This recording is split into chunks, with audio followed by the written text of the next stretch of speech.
Shalom saudaraku yang dikasihi Tuhan, sidang jemaat Raja Wali Anugerah, sidang jemaat Bukit Kasih, sidang jemaat Tiranus, sidang jemaat di Kalisari, dan juga di Bali, bahkan dimanapun saudara berada hari ini.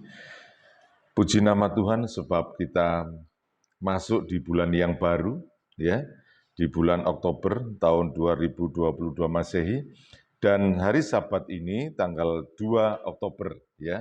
Jadi kalau pagi hari ini saudara masuk dari kedua bulan Oktober, dan kiranya Tuhan memberikan sukacita buat saudara, ya, saudara diberkati kesehatan, saudara dikuatkan oleh Tuhan, dan tidak lama lagi kita juga akan mengakhiri tahun ini juga.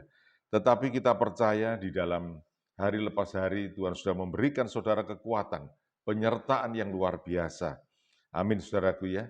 Bapak Ibu Saudara, pada bulan Oktober ini kami dari Penggembalaan memberikan tema adalah umat yang bersekutu. Jadi kalau tadi pagi saudara sudah menerima warta ya bahwa bulan Oktober ini adalah bulan di mana saya rindu, Tuhan juga rindu.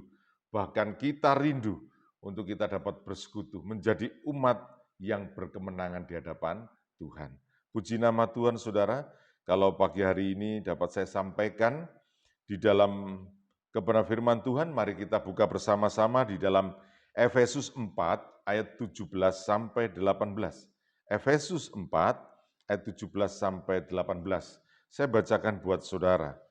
Sebab itu kukatakan dan kutegaskan ini kepadamu di dalam Tuhan. Jangan hidup lagi sama seperti orang-orang yang tidak mengenal Allah dengan pikirannya yang sia-sia dan pengertiannya yang gelap, jauh dari hidup persekutuan ya, dengan Allah, karena kebodohan yang ada di dalam mereka dan karena kedegilan hati mereka. Ya, saudaraku, satu ketika nas ini berkata kepada kita melalui hambanya, ya, Rasul Paulus, saat dia berbicara pada jemaat di Efesus. Dia katakan bahwa menegaskan di hadapan Tuhan, jangan saudara hidup seperti orang yang tidak mengenal Allah. Saudara sudah berjemaat lama, ya. Saudara sudah menerima Yesus sebagai Tuhan dan Juru Selamat. Mungkin saudara sejak lahir, bahkan sejak dalam kandungan, engkau sudah terima Tuhan karena orang tuamu adalah anak Tuhan. Tetapi ada juga yang baru mungkin 10 tahun yang lalu, 5 tahun yang lalu, ya. Tetapi hari ini Tuhan berkata kepada saudara dan menegaskan, ya, jangan hidup lagi sama seperti orang-orang yang tidak mengenal Allah dengan pikiran yang sia-sia dan pengertiannya yang gelap, jauh dari hidup persekutuan dengan Allah. Saudara, nas ini memang mengingatkan kita, mengkoreksi kita pagi hari ini pada hal-hal yang ada yang saudara alami, yang saya katakan saudara sedang mengalami kesukaran. Ya, memang kita tidak dapat pungkiri, keadaan dunia memang tidak semakin baik. Kalau semakin baik berarti tidak sesuai firman Tuhan, ya. Karena firman Tuhan katakan hari-hari itu semakin sulit, ya kan? Ada masa-masa sukar. Tetapi kalimat berikutnya adalah kesukaran itu juga ada pada pribadi saya, pribadi saudara. Jemaat yang dikasihi Tuhan. Kita mengalami kesukaran ini yang menyebabkan kita menjadi lengah, menjadi jauh, dan membuat celah hubungan kita yang tadinya dekat dengan Tuhan, mengalami satu persekutuan yang indah dengan Tuhan, hanya karena banyaknya kesukaran yang sedang kita hadapi, tanpa saudara sadari. Mungkin juga saya tanpa sadari. Hubungan ini semakin jauh, semakin jauh, semakin jauh. Sehingga tanpa terasa, firman ini menghantam dan mengingatkan kita dengan keras pagi hari ini. Bagaimana engkau hidup? Ya, sebab kalau hidup kita tidak mengalami persoalan saudaraku, itu tidak sesuai firman. Benar enggak? Sebab Alkitab mengatakan kita memang hidup di dalam setiap kesulitan dan kesukaran. Tetapi puji nama Tuhan ke orang yang bukan bodoh. Yang kalau firman katakan karena kebodohan yang ada di dalam diri kita, dalam diri saudara, dan karena kedegilan hati kita dan saudara semuanya. Bapak, Ibu, saudara dikasih Tuhan.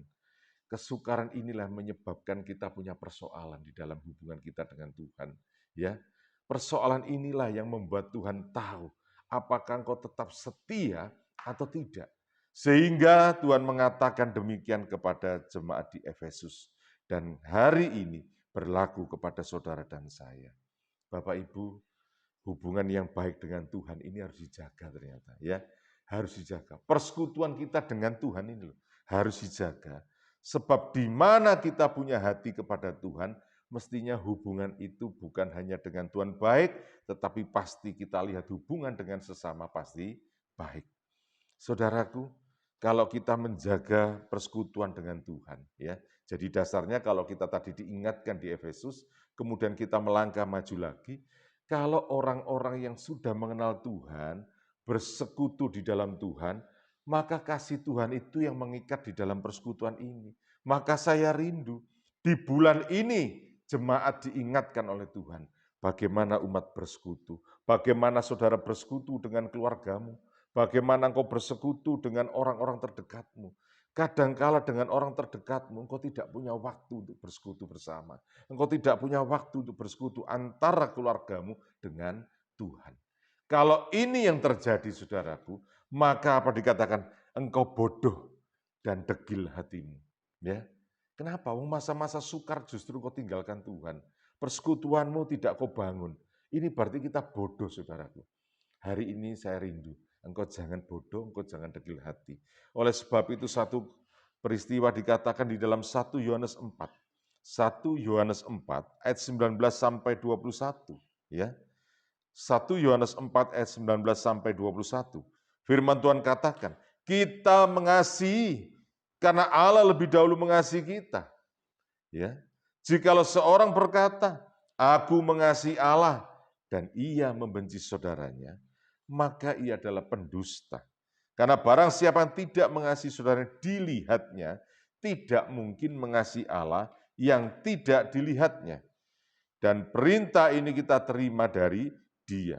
Barang siapa mengasihi Allah, ia harus juga mengasihi saudaranya. Bapak, Ibu, Saudara, persekutuan dengan Tuhan itu mudah dilihat. Ya, orang tidak tahu bagaimana hubungan saya dengan Tuhan. Orang tidak bisa tahu. Ya, tetapi orang itu bisa melihat buah-buah yang ada pada diri saya. Buah-buah yang ada pada diri saudara. Kalau perbuatan saudara itu seringkali memecah belah, seringkali tidak bisa dapat bersekutu, seringkali tidak dapat merangkul di dalam kasih Tuhan, keluargamu saja engkau tidak bisa menata, engkau berarti hubungan dengan Tuhan juga parah. Ya, gampang kan saudaraku?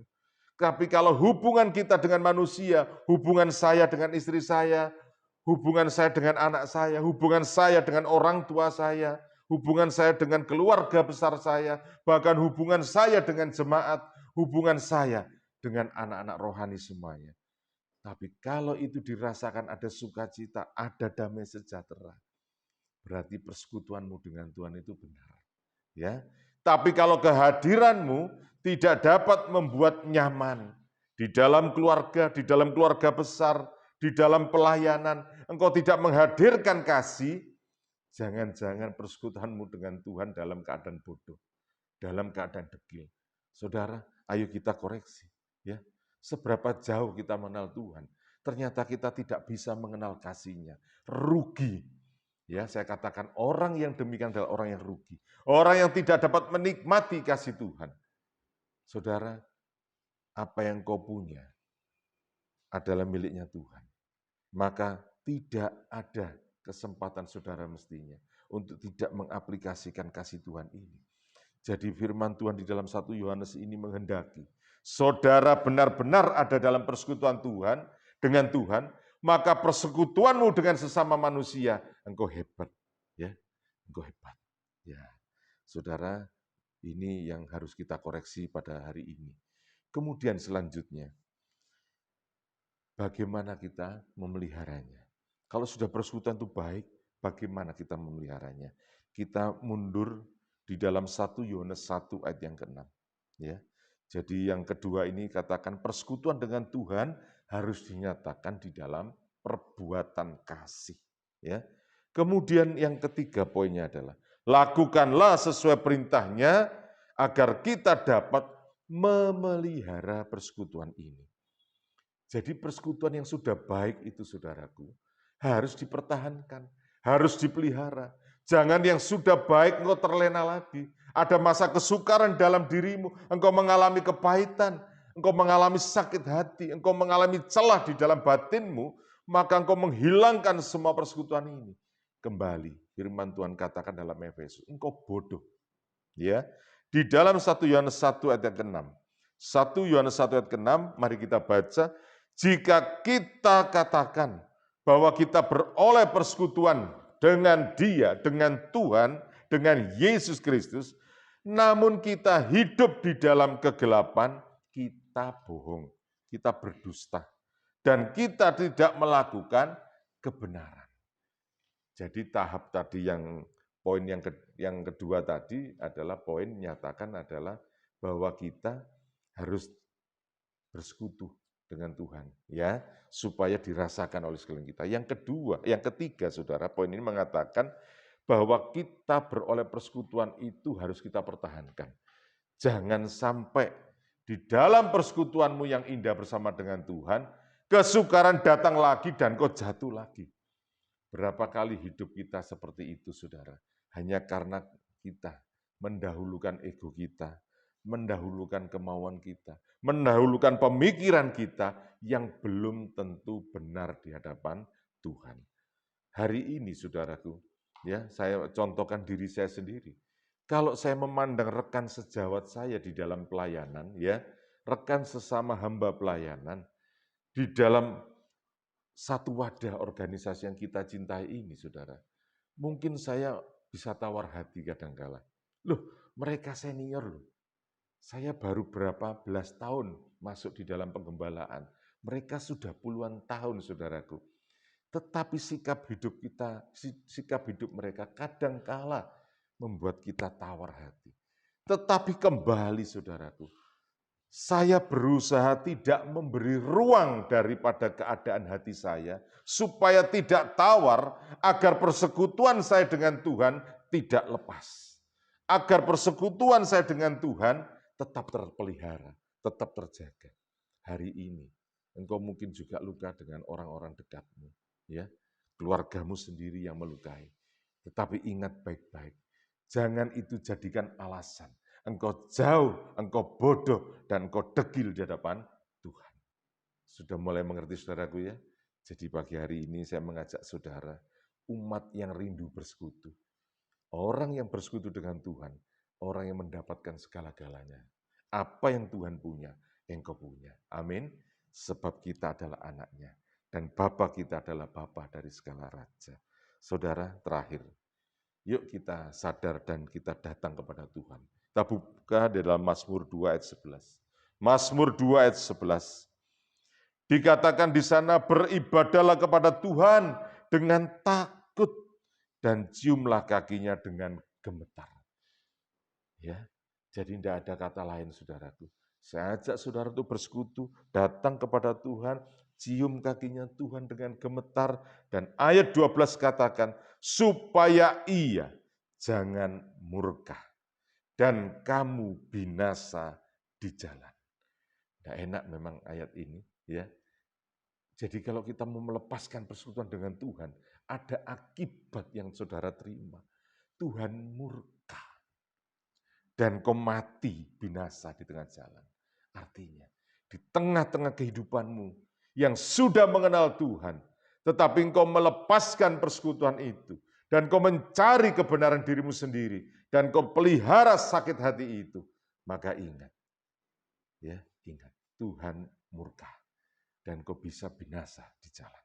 Sebab mudah sekali murkanya menyala, dan kemudian kalimat berikutnya, berbahagialah semua orang yang berlindung padanya. Berbahagialah semua orang yang memelihara persekutuan dengan Tuhan. Kalau persekutuanmu baik dengan Tuhan, erat karib dengan Tuhan, maka buah-buahnya akan dirasakan oleh sekeliling kita. Tidak peduli engkau berapa lama pelayanan, tidak peduli engkau berapa lama mengenal Tuhan, ya. Tapi saya tahu Tuhan mengenal hati saya, Tuhan mengenal hati saudara. Puji nama Tuhan. Salam persaudaraan dalam Tuhan. Haleluya.